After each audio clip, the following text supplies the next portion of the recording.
So to answer your question, what made me a designer, it's some sort of a mental breakdown and a lot of free time and some generous friends who would basically pamper you for all of your stupidity, and you put it all together, you get a designer.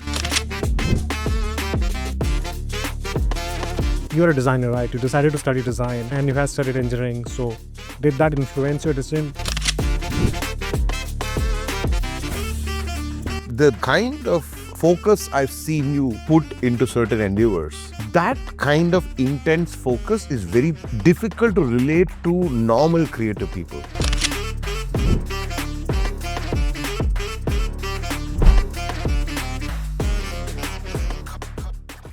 Good day, everybody. Welcome back to Building in India. Today we are in a special location, and we haven't been in this location in a while, but we are in Trivandrum, and we are proud to be associated with Atomic. It's one of the coolest co-working spaces along.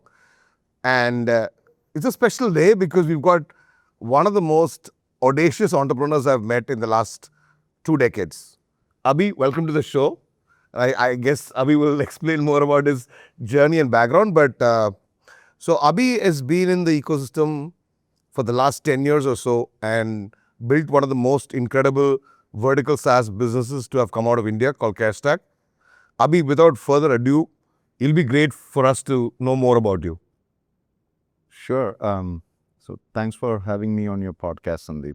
So CareStack was like a happy accident, right? Because I don't come from the world of product engineering or even business building. I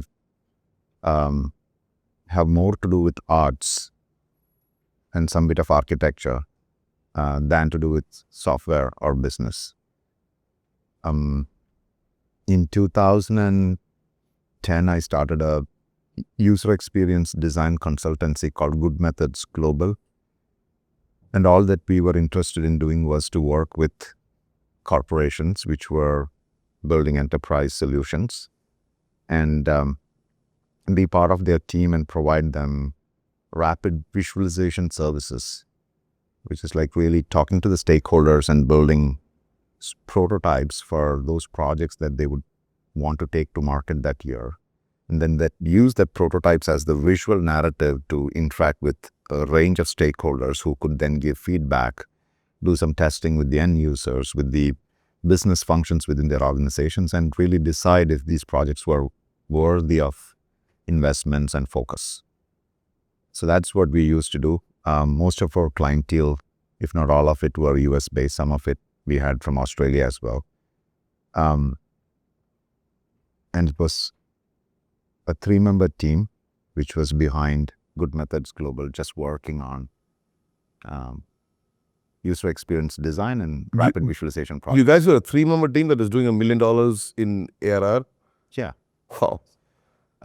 So that whole business unit ran for 4.5 years, where we were just involved in the process of design.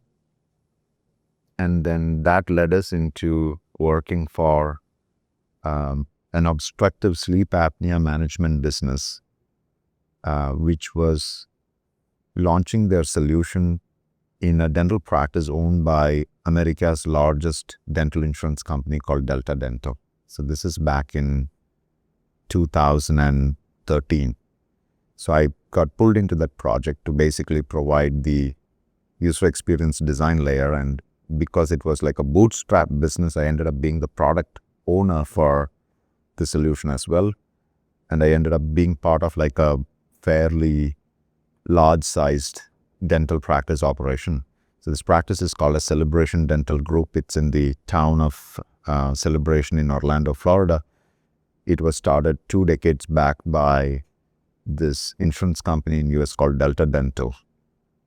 It's a group of 3 offices, with one office having 55 chairs, fairly large operation, and then 2 satellite offices with 14 chairs. And it was built like 30 years back by Delta to provide care to the Walt Disney employees in Florida mainly. And then the thesis was that we build a sleep apnea solution to sit on top of their existing dental patients. So you could use the same large captive patient base and sell them more sleep apnea specific services, and then go on to treat people with sleep apnea for other comorbid chronic conditions like diabetes, weight loss, nutrition, etc. That was the scope of the project, and I ended up being part of that for 2 years, working within the practice from front to back, all the way from reception to clinicians to the back office. And so over the course of those 2 years, we came up with this thesis that perhaps these dental practices need to be operated very differently. And then CareStack was like a natural byproduct of that thought. So to recap, I don't have a background in terms of building a business. This is more of an artist stepping into creating an opportunity, some sort of like a social experiment, which then became a business because we were at the right time with the right set of people. Yeah, Pushkal, it's kind of unbelievable because I remember meeting Abhi about 7.5 years back, and I remember him telling me very vividly in the first statement, I'm not a product entrepreneur, I'm not a tech entrepreneur, I just stumbled on something. And I was like, is this guy bullshitting me or not? Because I'm sitting in this swanky office with 120 people. It was like a complete Silicon Valley setup, but he knew exactly what he was doing. And I was like, it's kind of difficult sitting here and building a product for US healthcare market, right? Yeah. But what got you to design? I mean, I've worked closely with you from 2017 to 19, but you studied engineering, right? And from engineering to design, what was that process? What was that pathway? I mean, you graduated in 2003, around about that time. And how did you land up in design of all things? I mean, I know you like art and design, but was it a natural progression? Was it because you were inclined to? Because most people are forced to study engineering, like I was. Yeah, so I graduated as a mechanical engineer, not by choice, by chance. Then I went into my first year as a software engineer, and within a year I realized that I was a horrible software engineer. So I stopped devoting any time towards nurturing skills to becoming a developer or part of an engineering team. Then I dabbled with product management and business analysis sort of projects for like roughly a year and a half. And that didn't seem interesting as well. It's like a lot of documentation and conversations. So there was just no fulfillment. By end of it, I basically went into a very depressive phase of life. And I went out of a full-time job for like almost 2 years where I did nothing. And I was back in the States then. And I piled up on a friend of mine who took care of me for 2 years.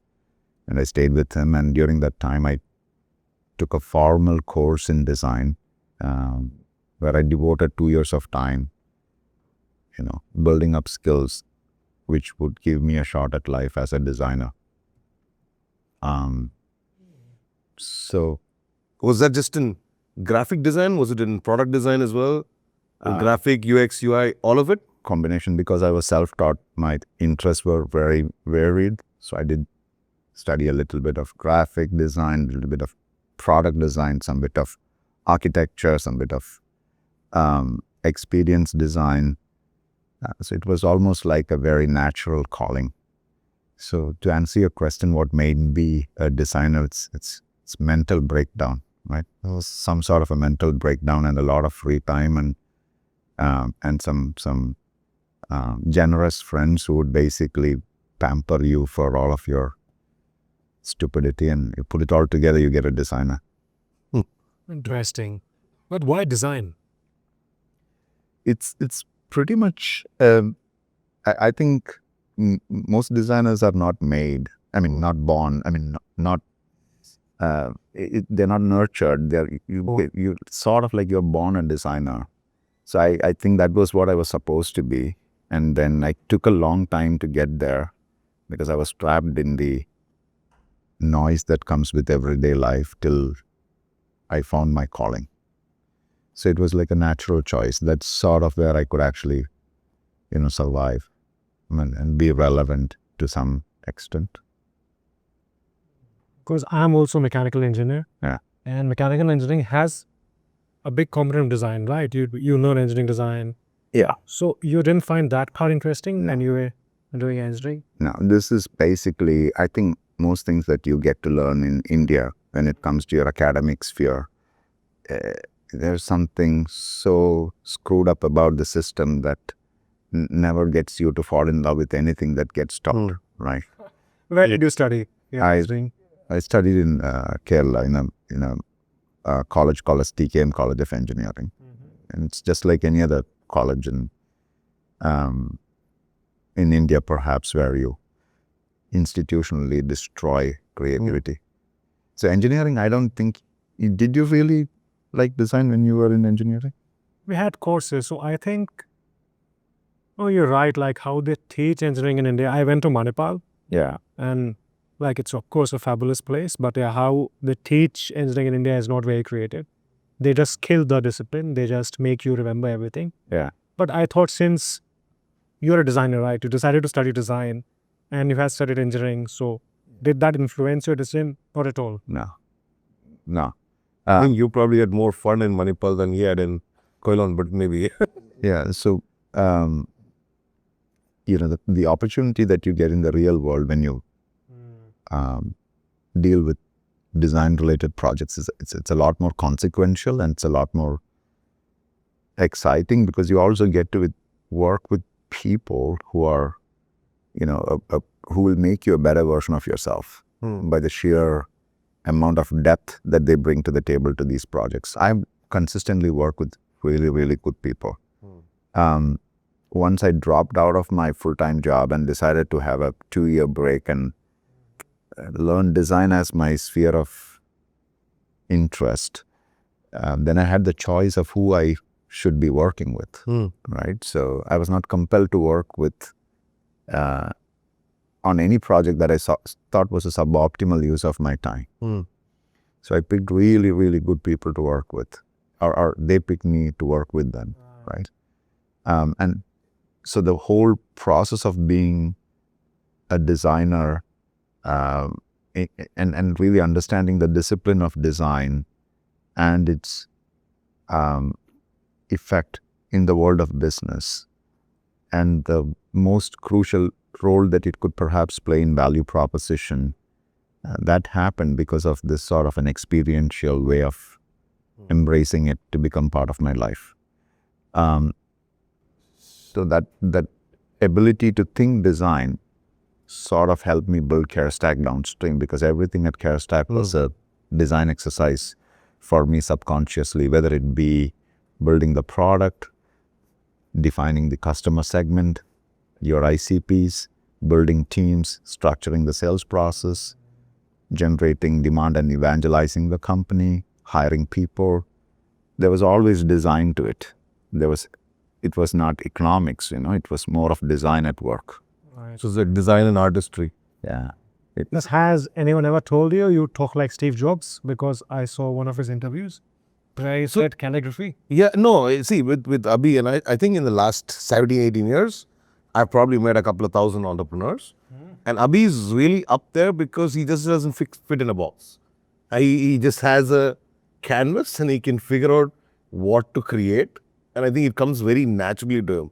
And I think he just doesn't, Abhi, I think one of the things with you is that I don't think constraints have ever mattered to you, right? You revel a lot not having any constraints, or the constraints don't affect you like a lot of other people. No, it doesn't. It does, see? For the most part, I think a few things happen the way when you think like an artist, right? You look at most things in life a little bit different. Most things in business a little bit different, right? So I think most things that I have to deal with, it starts off with forming a perspective for myself, right? So the perspective is probably where most of my time gets spent. When you think through a particular problem, you try to figure out a perspective which is very first principle driven, right? You get down to the whole process of thinking about that whole situation or problem or that thing which fascinates you in a multidimensional manner that gives you a perspective. Okay. And if that perspective is worthy enough of basically being commercialized, then you need to increase the critical mass of people who buy into your perspective. And most people really get there when the perspective gets communicated to them in a way that actually goes deep into their core. That's where you got to really think through the best form of communication when it comes to conveying your perspective. So there's a little bit of storytelling. There's a lot of empathy, storytelling. Is that what you're trying to? Yeah. So you turn around your perspective into a story where you increase the critical mass of your believers, right? And then you get your pool of people to take the perspective to its next stage of realization. From that point onwards, you're basically going into your third phase of your journey, which is where you got to still do the grind and the activities with some degree of what you call as courageous uncertainty. So you create a perspective for yourself, turn it around into a story to build a critical mass. You get believers. And then you fully submit yourself to a process where you're courageously embracing uncertainty. And when you do that, you sort of it's sort of very static with the outcome. You are constantly prepared to deal with the outcome. The outcome doesn't really bother you anymore. So you're slightly unemotionally attached because you are already embracing the uncertainty, right? Yeah. So you're sort of engaged. You're not attached, right? And then you submit yourself to the process, and then you deal with the outcome, and you just move on to the next. So you don't really feel defeat, or you don't feel lack of energy or lack of enthusiasm. You just deal with it. So Abhi, tell me something. I mean, you talk about being an artist and very creative. Sandeep, this is really like art. No, it is. No, Because you don't know what the heck comes out of this stuff when you're starting to paint. Exactly. Canvas, But right? yeah, but the kind of focus I've seen you put into certain endeavors, like for example, if you're focused on sales, you're just focused on sales. You don't care the world could crumble, or if you're focused on product, or you're focused on getting a customer right. That kind of intense focus is very difficult to relate to normal creative people, because normal creative people have certain ebbs and flows. They're not able to say that, oh no, next 2 days, 2 weeks, 3 weeks, I'm just going to do this. I mean, we've all worked with creative people, right, Pushkar? I mean, like whether it's filmmakers, whether it's graphic people, etc., that changing of, you are exploring, you're understanding what needs to go into the framework, etc., to actually drilling down on execution. How do you switch from both modes? I don't have that switch thing, Sandeep. I don't switch. It's just natural to my being and to how I think about it, right? The place where I put a lot of thought into is to frame the perspective. That's when I think storytelling, ability to deal with uncertainty, ability to execute on a plan along with a pool of people and keep everybody aligned towards those missions, those naturally fit into my skill set. Like I think I have a lot of those attributes by default. But the place where I have to really put in all the effort is to, build my mind towards a perspective that I can sell to myself. And once that is done, then, it becomes a lot easier. That's 80% of my process. How do you do that? Like, is there a... Yeah, see, in the case of CareStack, look, Pushkar, I haven't done a lot of things in life. I have only done CareStack. Before CareStack, there isn't much to my existence. This is sort of like, it sort of bloomed very late in life, right? So this is the only thing that I've done. I would say Abhi would go on. Yeah. No, but CareStack is the only worthwhile thing that has happened in my life, right? So I can talk to what I did at CareStack. So,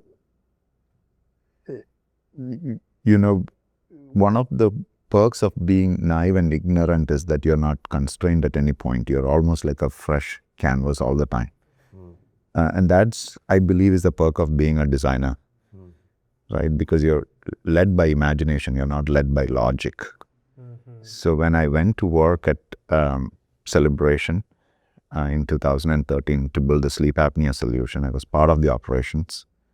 And I ended up working inside the practice. And what I figured out was, for a dental practice to work, usually people have to rely on a bunch of different software systems, a bunch of service partners and vendors that they have to interact with in order to just really make the day work, right? And the space was largely served by large distribution companies, which followed a cradle-to-grave playbook to serve the customers, which means a distribution company engages with the customer right when they graduate out of the school, all the way to them joining an existing business as an associate dentist, to them setting up their own practice as a first-time business owner, to them expanding their operations into a couple of more sites, to them becoming specialists, to them becoming like enterprise owners, right? So this whole path is supported by the distribution companies. And therefore, most of these practices are at the mercy of distribution companies, right? And in spite of having such deep customer connect and loyalty, the service levels that the practices get from distribution companies are very, very poor. And legacy software, right? What would these distribution companies, like for someone who doesn't know them? A distribution company would be a company like Henry Schein, which would basically help a dentist identify a site, build their office, staff it up with, fit it up with equipments, sell them the daily consumables, give them the software to operate the practice, help them run their operations, help them sell their practice when they're ready to transition out, right? So they sort of manage the full pipe. And most practices are sort of slaves to distribution companies because that's the place where they get. It's like a business in a box. Correct. Sort of value proposition that distribution companies bring to the table. And they have an enormous amount of SKUs to serve the practice. For them, software is a small part of the offering. Correct. So my thesis was that, so the playbook was very clear. So once you're inside these offices, there isn't a playbook to invent. I just wanted to be a distribution company where I could really have an impact, but I chose my entry point as software because I believe that software would have the high ground when it comes to serving the customer eventually. And the loyalties would shift towards a software-led distribution play as opposed to a distribution-led software play. And therefore, CareStack was conceived as a design project trying to build a set of software systems that can relieve a practice from the clutches of the distribution companies when it comes to the software side of the house. So the PMS would create the maximum impact to the dental practice. Because it's a core system. And then you kind of slowly wean them off Correct. the legacy clutches of the distribution company. What's PMS? The practice management system. What you call as the core system. The core system, right? Like ERP for a lot of industrial companies, the PMS is the same in clinics and hospitals. So that's what we did. We built the system of record first, the PMS first. Then we built adjacent systems around it. Then we started building other sorts of software systems which are not related to the PMS but which are essential to running the practice. And over time, we created a portfolio of products to serve a dental practice. Then on top of this portfolio, we built a service division to provide services to these dental practice. And now... By services, you mean software services, not like a distribution company model. No, I won't find them a place or you won't not fit outs for them. Not to that extent, but we still have other services like which involves human labor, like billing with insurance companies. Okay. So we started providing like a trained front office assistant who can actually answer calls, provide them with procurement or spend optimization services to bring down the procurement spend. We started doing all of these things with our customers, and then it became like a portfolio business of digital products, a service layer, and then tightly set up to serve customers. So there was design to that whole project. So you work 2 years and you figure out this is the design of what you want to do. And then you work backwards from there. And then it's a matter of rallying up. So that's the perspective, that we're not going to build a software company. We're going to build a healthcare delivery infrastructure company for dental. So that's the big overarching design.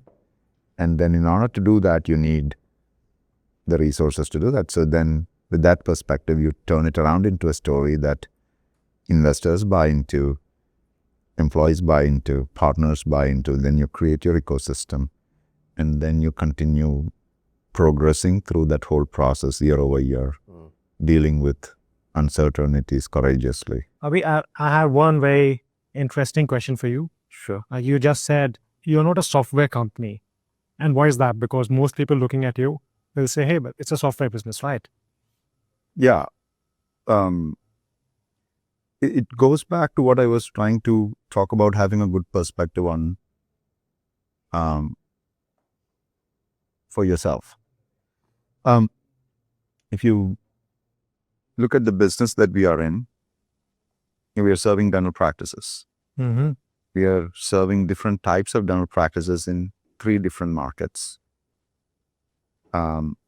We serve anywhere from a small startup dental practice to a well-running single office, single dentist practice, to a high production multi-dentist single office, to a group practice with anywhere between 2 to 20 offices, to private equity-backed large dental organizations from 20 to 2,000 offices. This is sort of our universe. And then we have a similar setup in US, UK, and Australia. So those are our markets. So that's sort of who we are serving. Okay. It's very easy to reduce CareStack to a software business. Because your launch offering is really like a practice management system, which is your system of record, which is the central nervous system around which you operate the office. So if your practice management system is dysfunctional, the office becomes dysfunctional. It has the ability to destroy an office. Okay? So usually it's natural that people develop this opinion that CareStack is a software company. The perspective that I have is CareStack is a healthcare delivery organization, which is software-led, but not software only. Okay. And why is that perspective important? Regardless of the type of dentist you are, you're not a trained business owner by the sheer process of being a clinician. Most dentists are primarily clinicians and less of business owners. Most dentists require a stable operating partner who can give them support from their cradle to their grave. Okay. Traditionally, this role is fulfilled by dental distribution companies, big, massive companies like Henry Schein, Patterson Dental, Benco, who would give them everything in order to start a business, continue to service them during the course of running a business, help them exit the business and make transition out of a business ownership role to retirement. This is sort of like the life cycle. In our world, we think of ourselves like when I say a healthcare delivery partner, it's somewhat a combination of being a distribution company and a bank. Okay. But extremely systems led. So if I were to draw a roadmap for CareStack, We started out building for practice management system, which is like the software side of the house, the core system of record. Then we went on to build telephony systems, which integrates back into the practice management system. A telephone at the end of the day is also a system of record, right? You take the telephone out, you don't answer 70% of the incoming inquiries, which means you don't have new business, right? Right. So it's a system of record. Then we went on to build a data company, which can take data from multiple systems that works inside a dental office and aggregate it together to create a unified view of the business, all the way from practice management to accounting to asset management to procurement to lab systems. Bring all the data together so that the owners of the business can have like a top-down view of what's happening in the business. How do I make changes? How do I align my frontline teams to executive decisions? All three things are fundamentally systems of record. So while I say we are a healthcare delivery organization, the foundation is to be a systems of record company. That's step one. Okay. Step two is reduction of administrative burden inside our customer base, which allows them to focus on what matters to them, which is really patient care and business relationships. And in a typical dental office, there is a bunch of administrative tasks which can really take your focus away from the core. Right. So in a US context, you have tasks like insurance billing, patient collections, all of these tasks which take an emotional load on your staff in order to collect money from patients, in order to collect money from insurance companies, and to keep the cash flow running, right? So second step post the systems of record is really building a service layer which can reduce the administrative burden within your customer base so that they can do best at what they are supposed to do, right? Which is focus on patients. So that's like the second layer we built. The third layer in healthcare delivery transformation is to basically be that optimization partner to your customers. And what does that mean? Across things like procurement, access to capital, clinical workforce productivity. A healthcare organization needs to basically bank on partners who will bring optimization to the business and allow them to do cost control and allow them to operate the business at prudent levels. So the third layer that we are building right now, which we have launched, is really, we start with now helping them optimize the procurement, followed by setting up clinical training academies to optimize the clinical workforce and the productivity of the doctors, eventually going on to becoming a lending partner to our customers where we can lend money on debt so that the business can basically expand. So system of record, service organization, and a category of services that can optimize the profitability of the business. You put it all together, you get a healthcare delivery transformation organization which can partner with our clients without owning equity in their business. Using systems of record, you can actually streamline their operating efficiency. The service organizations reduce their administrative burden. And then your optimization categories create cost control, more workforce productivity on the clinical side, which helps them to have a regular supply of doctors, hygienists, assistants, which then that's really the heart of the engine, right? And then eventually becoming a lending partner gives them access to capital and resources for growth. That's the design of a healthcare delivery organization. This is design. Yeah. So if I were to strip it down, and if I just think about it, you have a software application layer on the top. No, and you have at the bottom. At the bottom, That's the foundation. and then you've got the clinical, operational, and financial. No, then you streamline administrative burden. Okay.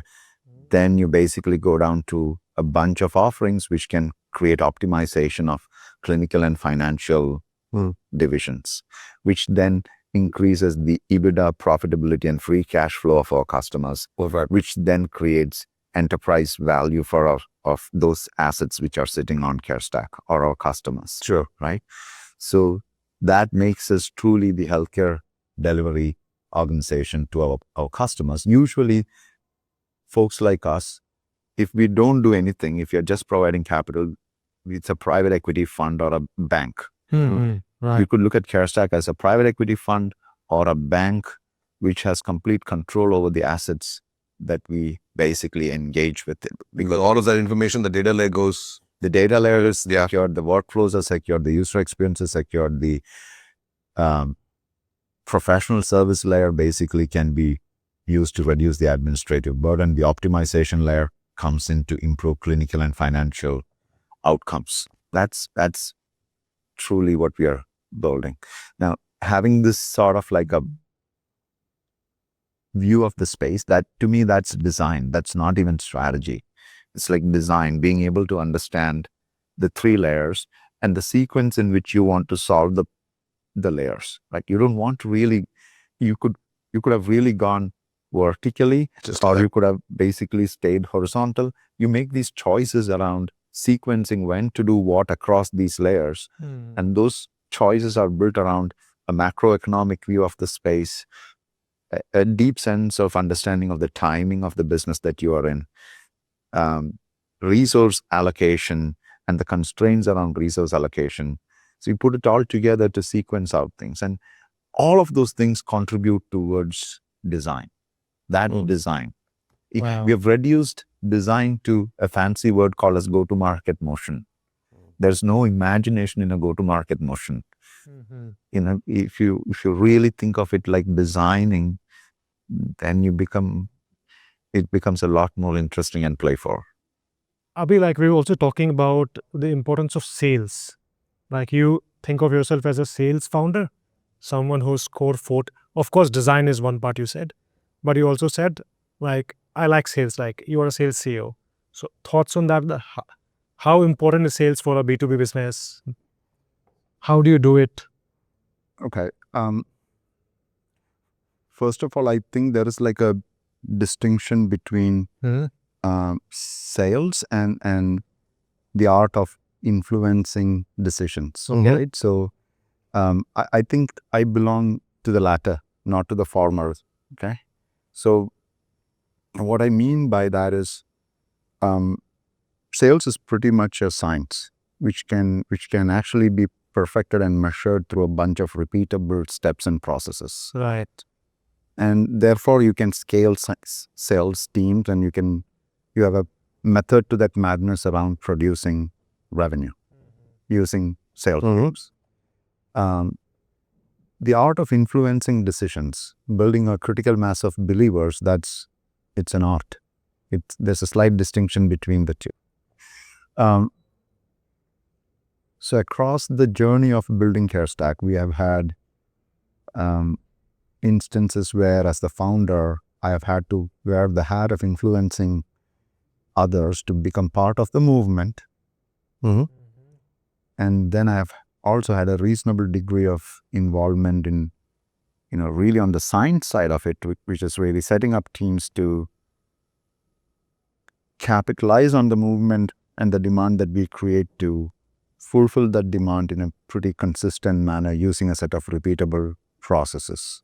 So I've had, in different parts of the journey, I've had different roles to play with more concentration on a particular role, which that the time was of importance at that point, which was of more importance, right?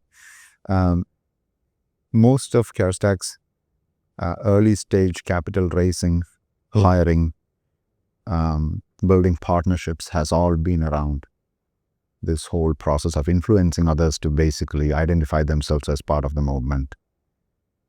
And there's a few pieces to that. Really, when you're starting something from a piece of paper, it's just a perspective that you have had, and in many ways, your perspective at your early stages isn't as deep or clear as it could get down the line. So you're also a work in progress, sort of like a concept in yourself. All the way from the founders to your ability to think of business, there is like time that shapes you into a more compelling perspective for yourself. So early stages of CareStack, we have had to take a hazy vision, and I've had to really think through that vision to the point to give it more clarity and light, and to really turn it into a more refined perspective, and then create a pool of believers all the way from investors of various categories, all the way from seriously driven angels who are passionate about investing in startups, to institutional funds, to very large dental specific strategic enterprises. I've had to build that pool of believers. Because I'm not an engineer, and more of a designer, I have had to deeply rely on the skills of other people to form the core of what's most important to the future of CareStack, which is product and engineering. And we are set up in this small town in south of India called Trivandrum, which doesn't have a lot of product specific companies, vertical SaaS companies, horizontal SaaS companies. Trivandrum is new to the scene. When we started back in 2015, the town did not have a focus on products and building vertical SaaS products.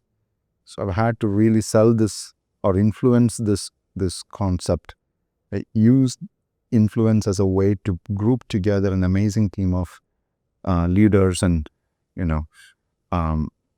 passionate technologists to come and submit themselves to being part of this process. And this process is very, very unsexy, right? It's like hard stuff. You're not building cool things. You're working in a boring industry. You're building, It's quite brutal and humbling. workflows. You have to really learn existing legacy systems in order to figure out what's the best workflow to bring to market, how to drive innovations. The process of introducing an innovation is tough. So there's like inherent challenges towards building workflow applications in legacy industries. And usually people who chase glory don't find it to be an attractive enough use of their time. So we've had to influence really competent people, a large enough critical mass of competent people to form the foundation of our engineering team. Again, the founding team of CareStack and the early members of the team, we don't have anything to do with dental. We are all from non-dental backgrounds, and 99% of the company, if not all of us, don't have a background building or taking a business to market. And here we are, from this small place, we are taking a business to market in the States, in an industry where we have to compete against 100-year-old incumbents. We have massive public companies. Right. So we have had to build an ecosystem of partners where the brand gets visibility. So one side you've got no bias, the other side you've got like a lot of domain knowledge that you've got to pick up from scratch on the fly. Yeah, so you're really starting out on a tough industry which is built around functional expertise. You don't have the core skills to really create applications by yourselves because you're dependent on people, other competent people to really give the idea life. You don't have partners who are readily accepting you. You'll have to really go and build your distribution engine for brand awareness and demand generation. You'll have to really build all of those things through a mix of an integrated distribution strategy where partnership is at the core of it. And with all these deficiencies, you have to sell the practical fulfillment of this vision to investors in India who have not yet understood go-to-market motions in a vertical SaaS environment in US. So that part of the journey demanded me to create a stream of influence to get all these components right? So that's influence side of the house. So Abhi, if I were to step back and if I want to address a large audience of ours, our founders, first-time founders, very relevantly you mentioned about sphere of influence and how you put that web out and sales, right? What advice would you give to first generation founders? I think the sales part of it is a lot of it is science, probably 80-90% is science and doing a repeatable process. Sphere of influence is a lot of psychology and personality building and gearing towards that. How would you advise founders who are probably in that path of where they've raised friends, family, at seed, how do they see these two things and how do they kind of overcome the sort of hurdles that they might encounter? Because a lot of tech founders are not natural sellers. A lot of tech founders naturally don't come into building their sphere of influence. So what advice would you give on both fronts? I don't really have one. I would actually discourage a lot of people from starting stuff where, the pursuit of starting, right? While it may seem very honorable and great, it's also gonna be very risky. So I would deeply encourage people to start with a perspective for themselves first. Before you jump into action, figure out a deep perspective around what you are trying to do, right? And if you traditionally Is it perspective or is it purpose? Which there's nothing called purpose. There's nothing called purpose. Okay. There's just a perspective and some discipline, right? You develop a perspective and then you develop the discipline to see it through. So how did you develop that? Through reading, talking to people, thinking? Discipline, I think, sometimes you would probably have some bit of OCD sort of stuff, right? Like a genetic sort of like dysfunctional behavior that you get obsessed about something. In my case, it is just obsession. Like I just naturally get obsessed on something and then sit on it. So I didn't have to work hard to develop the discipline. But I also meant the perspective. Yeah, perspective is just functionally comes down to reading. Just enormous amount of time committing to gaining information, either through reading or through conversations with people that you find fascinating. You get fascinated by depth. So personally, I get fascinated by depth and people who have backed up their opinions with actions. So I get drawn towards, I rarely look at what people say, I look at what they have done, right? And just try to correlate the two. But mostly it comes from reading and just talking to people when you are in a certain juncture where you want to get more clarity and gain a better perspective, right? So I think for the younger crowd, I think the importance of gaining a perspective, which is quite often a very inward-looking process, I would suggest people just start there.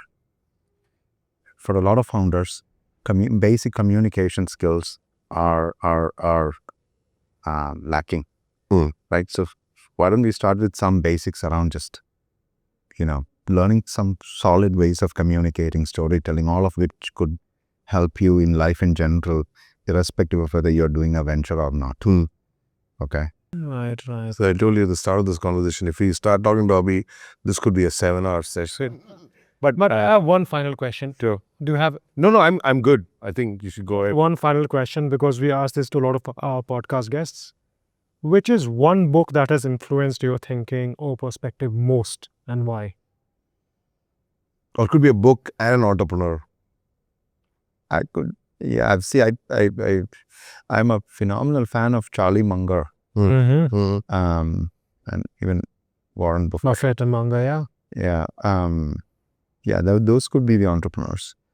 I'm also a fan of this author called Charles Bukowski. You've told me about Charlie Munger said something very relevant, right? So you don't even need to be the fastest or the smartest guy around. You just need to be relatively less stupid. Yeah. Right? Avoid dumb mistakes. Yes, avoid dumb mistakes. And then try to be that way for a long time. Compound over a long period. Do it for 60 years. Yeah, so that in itself is like a good enough. Whether you should follow it is also a function of the perspective that you have gained around some part of your journey, right? But if you take like a timeless sort of like a saying to simply pick off of your book and find some success in life in general, maybe that's a good I agree. Good outlook to at least nurture, right? What is one book which has changed my perspective on life? Actually, there isn't one, but I sort of like reading literature in general. Not I don't read a lot of these self-help books. I don't. I stay away. I get it. I've read this book around systems thinking by this guy called Peter M. Senge, which is a very academic sort of like a book. It's not an interesting read. It's like these are dry reads. That has been very good in terms of getting some foundational thinking right. How to look at systems thinking, and then there's this book called as Design of Everyday Things by Anne Norman. That's a pretty. That's design for everyday thing. Yeah, that's a lot of designers. A lot of also said that. Also mentioned that. Yeah, that it's book. like That influence. He's a designer, industrial designer. Yeah. So there's I don't have a fascination for a lot of other types of books. More of these dry, boring books, and I don't finish most of these books. So one part of the reading is that you go back to these chapters, and it happens to you on a random thought that you revisit some of these chapters at some point in time where it almost comes as a calling back to you. Awesome. Many thanks, Abhi. It has been an absolute pleasure having you here. Yeah. We love this conversation. We absolutely loved it. I know it's kind of very difficult to get into your head because there's so many things in there, but I thought we got a lot of things, and I think the way you summarized it, don't try, have a perspective, is like very, very powerful messages. Thanks for taking the time out, Abhi. Thanks. Many thanks. Pleasure. Yeah. Hope this goes to a lot of founders, and we keep building great stuff from India and make the country proud. For these set of episodes of Building in India, we're much gracious and honored to be partners with Atomic. That is a pretty cool co-working and managed office space in Trivandrum. And Pushkar, I presume you're kind of happy to come back to Trivandrum and use the Atomic as a facility for our podcast. Yes. I think it's a beautiful space. How they had designed the entire area and the community focus around it is just fabulous. Our hosts, they were very generous to show me the entire facility.